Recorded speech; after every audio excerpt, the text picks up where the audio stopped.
Welcome back. Coming up for you later in the show, the Nationals meltdown against the Mets, a playoff push imperiled, and major new allegations of cheating by the New England Patriots and a massive cover-up by the NFL. Right now, though, back to our conversation with Terry Jeffrey, editor of CNSNews.com and former Maryland State Delegate Jolene Ivey. Phone lines open for your questions and comments as we discuss what we're calling Questions of Conscience, the Kim Davis saga. If you're watching us live in the 11 a.m. hour, just past 11:30, join the conversation. If you have thoughts about this topic, we would love to include you in the discussion here today. So dial the number on the screen, 703-387-1020. Dial quickly, please. I'd like to get you in queue. We'll get to as many calls as we can. We'll go to the phones as your questions and comments come in. Again, 703-387-1020. You said, Terry, early in our discussion here today that accommodation needs to be made. What's wrong with Kim Davis allowing her deputy to do the thing that she finds objectionable? Is that not the ultimate win-win? Well, my understanding is that she would. The question, as I pointed out earlier, is what the actual form that was promulgated in Kentucky after the Supreme Court decision did was require her to authorize personally, as county clerk, in her own name, the same-sex marriage. What she wanted to do was to take it away from her personal authority and name, which they can do, and I think that's actually what they're planning to do. Is that an appropriate establishment of a win-win, or would you take a hardline view that if you have voluntarily run for an office and there are certain jobs attached to that office, do that job, or serve some other way, resign, and serve the public, serve the community in some other capacity that comports with your views? I think that is actually what she should do.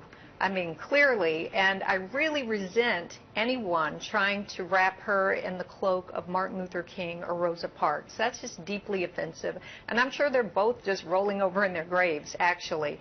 Because if you look at it, I mean, you want to keep quoting Martin Luther King. Mm-hmm. In the March on Washington, he talked about these segregationists, local segregationists who were defying local law that was there to protect a minority group that was being discriminated against. And he said that their lips were dripping with the words of interposition and nullification. So please, do not ever again say that Kim Davis has anything to do with Martin Luther King or Rosa Parks. Let me repeat it right now. She's an elected official, and she's wrong. No. And if she wants to go and have her little pity party, go do it somewhere else. Well, let me repeat it right now. Have you read his letter from the Birmingham jail, by the way? Of course. Okay, then you know what it says? Do you agree with what Martin Luther King says in the letter from Birmingham jail? I don't agree with your interpretation. No, well, wait a minute. He says... I do not agree with your interpretation. Let me ask further. What aspect of it do you want to focus? Martin Luther King, in the letter from Birmingham jail, anybody watching this can Google up and read it themselves. I'm paraphrasing, but it's pretty close paraphrase. He's explaining why could they march and resist this court order? Why are they doing this? And he said that, he quoted St. Thomas Aquinas and St. Augustine. He said, an unjust law is no law at all. A just law is one that comports with the moral law or the law of God, the natural law. So the reason that slavery and segregation were wrong is because they were against the natural law. They were against God's law. Martin Luther King was courageously resisting an unjust law. And so the question is, what is a just law? Is it just... First of all, is it just, like I said, if you say that the court can declare same-sex marriage, that means that the state can take a baby, deny the baby a mother or a father, and hand it over to a same-sex couple.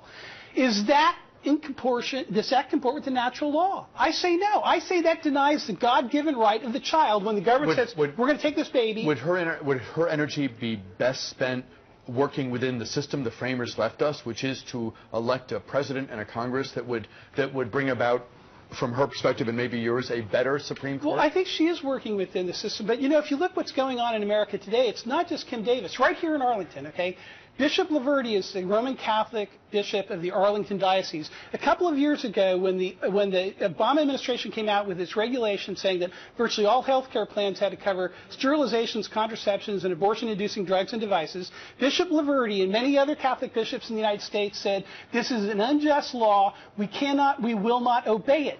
The Obama administration is taking those cases all the way to the Supreme Court. The Obama administration wants to force Catholic bishops through health care plans that they sponsor to violate what they understand to be the natural law that you cannot kill an innocent child. That is a blatant attack on freedom of religion. It is happening all over our society. Good people need to stand up for freedom of conscience. Let me go to the phones. Hold that thought. If you have a response, please, Jolene Ivy. How could I ever have a response to that? To the phones, line 1, Sydney and Annandale, you're on the air. You're in the conversation. Oh, go right ahead, great. Good morning to everybody. Hi. First of all, I believe the Bible is a bit outdated and obsolete, and we have to deal with the issues that are pertaining to today's world. Another thing is that the whole issue of passion between people is not something that God really concerns himself with. He concerns himself with the law of love, in which case we should be doing what we can to cooperate collectively and cooperatively to build a better world. Why should we be concerned with laws that were instituted centuries ago before man could come to some sense of realization that human beings are going to do as they choose? They have been doing it for centuries. Sydney, thank you very much. Comment on that, or comment on what Terry said a moment ago, Joey. Well, there's so much to comment on, really. And I think that it's important for us to realize that when it comes to being a parent, your sex is not as important as how well you care for that child.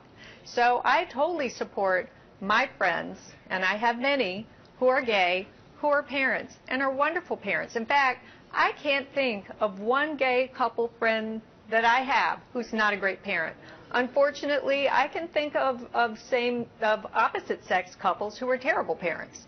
So I don't think that that's got anything to do with anything, and I think God just wants us to love each other. And we need to stop making this about Christianity, because I'm a Christian, but my brand of Christianity and Terry's is probably a little bit different. At least I hope so. Terry, we're up on the clock, and you may not want to go here, but is there a Pandora's box that we open when we go down Kim Davis Highway if there are couples presenting themselves to get married who don't intend to have kids, who are hypothetically 4 times divorced, who are known in the community to be adulterers?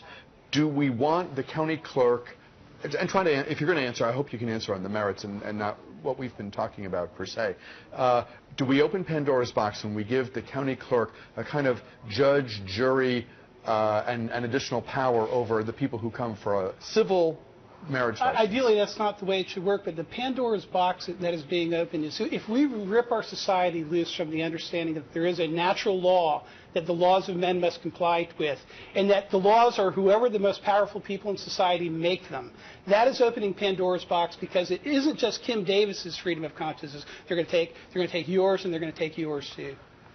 Jolene Ivy, Terry Jeffrey, important issue. Thank you very much for your time today. Good conversation. Good having both of you with us. We appreciate you being here. Thanks, when we return, an epic failure by the Nationals. Is the playoff chase effectively over?